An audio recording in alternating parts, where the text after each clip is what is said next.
انفروا خفافا وثقالا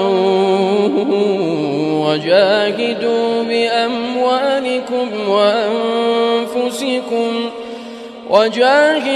بأموالكم وأنفسكم في سبيل الله، ذلكم خير لكم إن كنتم تعلمون.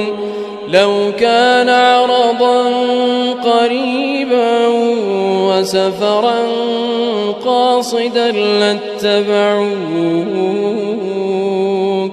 ولكن بعدت عليهم الشقة